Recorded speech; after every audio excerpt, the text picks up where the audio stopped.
Hello दोस्तों, स्वागत है फिर से आपका इस वीडियो के अगले अध्याय में, जिसका हम जिक्र कर रहे थे केमिस्ट्री में कार्बन एंड इट्स कंपाउंड के पार्ट 3 में, जिसमें हम देखेंगे ऑर्गेनिक कंपाउंड्स। ऑर्गेनिक कंपाउंड्स होते क्या हैं, वन बाय वन हम इसकी अगले आने वाले वीडियो में चर्चा भी करेंगे। तो हम देखते हैं कि ऑर्गेनिक कंपाउंड्स होते क्या हैं। तो बच्चों, ऑर्गेनिक कंपाउंड्स का मतलब होता है कि ऐसे कंपाउंड जो कार्बन के बने होते हैं। यानी हमने पढ़ा कि जितने भी एनिमल्स, लिविंग एनिमल्स और प्लांट होते हैं, जितने भी लिविंग एनिमल्स और प्लांट होते हैं, लिविंग एनिमल्स और प्लांट, वो सारे के सारे कार्बन के बने होते हैं।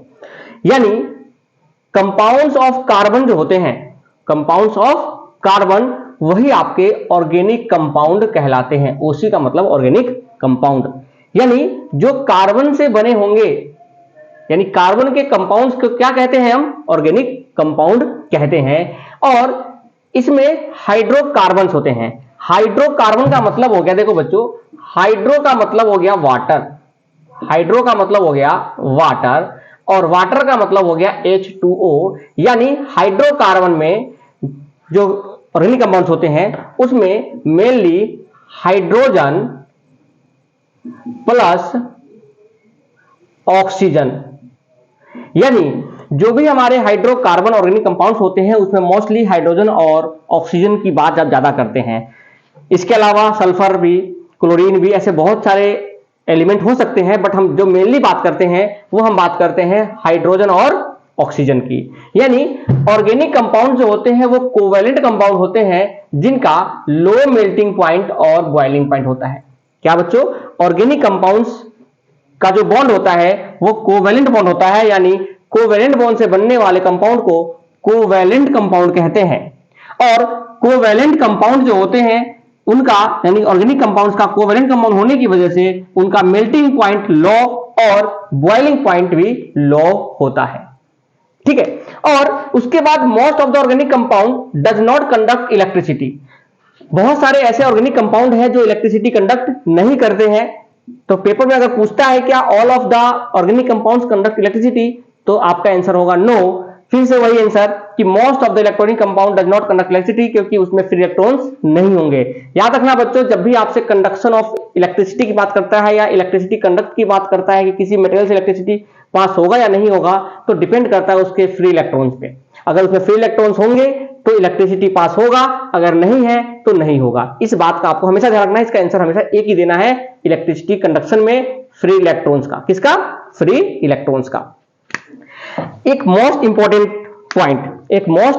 पॉइंट क्या है कि oxides of carbon, carbonates, oxide of carbon में क्या क्या आ सकता है? याद रखना, ऑक्साइड ऑफ कार्बन की बात करता है तो CO का मतलब होता है carbon monoxide, carbon monoxide, and one will be the CO2, क्या?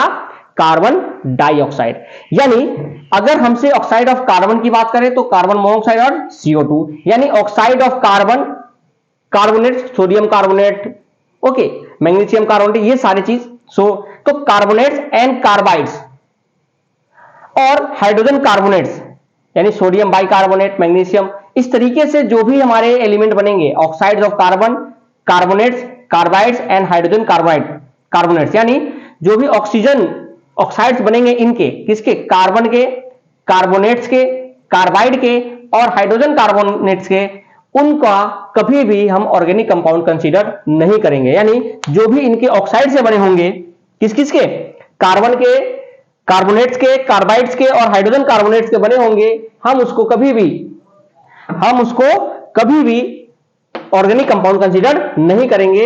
ये मोस्ट इंपॉर्टेंट पॉइंट है, आपको ध्यान रखना कि ऑर्गेनिक कंपाउंड कौन सा है कौन सा नहीं है। तो देखना कि उसमें कहीं ऑक्साइड तो नहीं है। अब आपसे पूछ लेगा कि CO2 क्या ऑर्गेनिक कंपाउंड है, क्योंकि उसमें कार्बन ऑक्सीजन है, तो नहीं है। यानी oxides of carbon, carbonates, carbides and hydrogen carbonates जो होते हैं वो कभी भी ऑर्गेनिक कंपाउंड्स नहीं होते हैं। फिर आते हैं कि reason for large number of organic compound. तो हमारे पास जो डेली लाइफ में यूज करते हैं ऑर्गेनिक कंपाउंड, उसमें large number organic compound found होने के क्या कारण हो सकते हैं? तो इसके मेनली दो कारण है बच्चों, एक है कैटिनेशन एंड दूसरा है टेट्रावैलेंसी। यानी कैटिनेशन प्रॉपर्टीज और टेट्रावैलेंसी प्रॉपर्टीज की वजह से जो ऑर्गेनिक कंपाउंड्स है वो बहुत ज्यादा पाया जाता है, बहुत ज्यादा लार्ज नंबर में होते हैं, बड़ी संख्या में होते हैं। तो कैटिनेशन क्या होता है कि catenation is the property of, मैंने पिछली वीडियो में बताया एलोट्रॉप्स ऑफ कार्बन में, ओके, उससे पहले बताया कि कैटिनेशन प्रॉपर्टी होता है कार्बन का सेल्फ लिंकिंग, कार्बन का कार्बन से सेल्फ लिंकिंग जो होता है वही कार्बोने कैटिनेशन होता है। और इसी वजह से कैटिनेशन की प्रॉपर्टी की वजह से ये 3 स्ट्रक्चर में फाइंड हो सकता है, 3 स्ट्रक्चर में होता है। कौन कौन सा? पहला स्ट्रेट चेन, ब्रांच चेन और रिंग चेन या क्लोज्ड चेन। इनका नाम क्या है? इसको बोलते हैं स्ट्रेट चेन, यानी कैटिनेशन प्रॉपर्टी की वजह से जो कार्बन कंपाउंड यानी ऑर्गेनिक कंपाउंड बनेंगे वो स्ट्रेट भी हो सकते हैं, ब्रांच्ड चेन भी हो सकते हैं, और ब्रांच चेन के अलावा ये रिंग चेन भी फ्रेम करते हैं। यानी कैटिनेशन प्रॉपर्टी की वजह से जो ऑर्गेनिक कंपाउंड्स है वो स्ट्रेट चेन, ब्रांच चेन और रिंग चेन बनाते हैं, जिसकी वजह से large number of organic compounds बनते हैं फ्रेम। ओके, तो यहां पर आपको ध्यान रखना है, ये टेट्रावैलेंसी से क्या होता है? टेट्रावैलेंसी ये बताता है कि उसके कॉम्बिनेशन कार्बन का अटैचमेंट बढ़ा देता है, जिसमें कोवैलेंट बॉन्ड होते हैं ज्यादा, और कोवैलेंट बॉन्ड स्ट्रांग होने की वजह से इनकी जो प्रॉपर्टी है जुड़ने की वो ज्यादा हो जाती है, जिसकी वजह से ये आपका लार्ज ऑर्गेनिक कंपाउंड आते हैं। तो लार्ज ऑर्गेनिक कंपाउंड के बारे में अगर आएगा कि what are the reason for the large number of organic compound, तो आपको दो चीजें हमेशा मेंशन करना है, एक कैटिनेशन एंड दूसरा इज द टेट्रावैलेंसी। और कैटिनेशन की प्रॉपर्टी की वजह से वो स्ट्रेट चेन, ब्रांच चेन और रिंग चेन में या क्लोज्ड चेन भी इसको बोलते हैं, क्लोज्ड चेन में भी पाया जाता है, क्लोज्ड चेन। ओके, तो अब आता है कि टाइप्स ऑफ ऑर्गेनिक कंपाउंड क्या होते हैं। जब ये बन जाएंगे लार्ज नंबर में, तो large number of organic compounds कौन कौन से होते हैं? तो हाइड्रोकार्बन, कौन सा? हाइड्रोकार्बन, जिसमें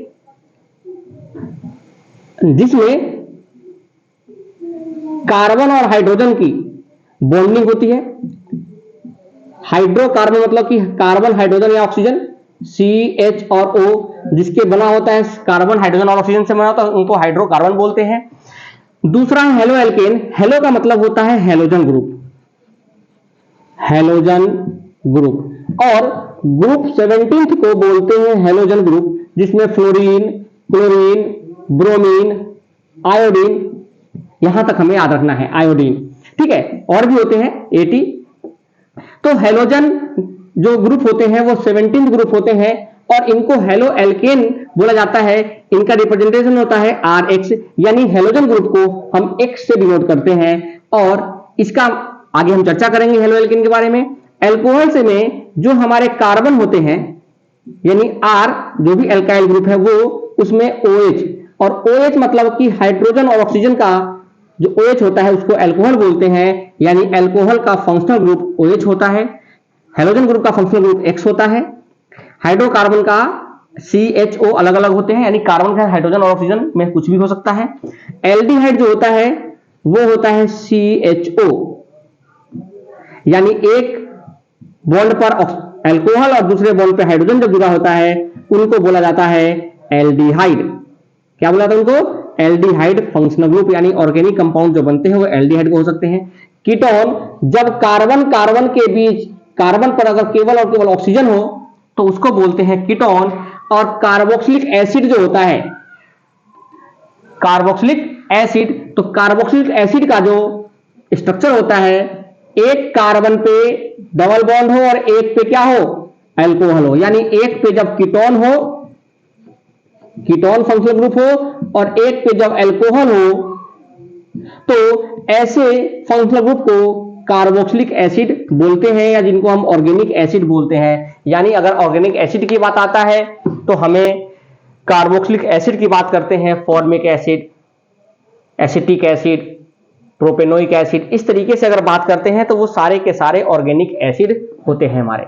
ओके, तो इन चीजों की हम जो टाइप्स ऑफ ऑर्गेनिक कंपाउंड्स हैं साथ, हम इसकी 1 by 1 चर्चा करेंगे अपने अगले वीडियो में। तब तक के लिए have a nice day, thank you.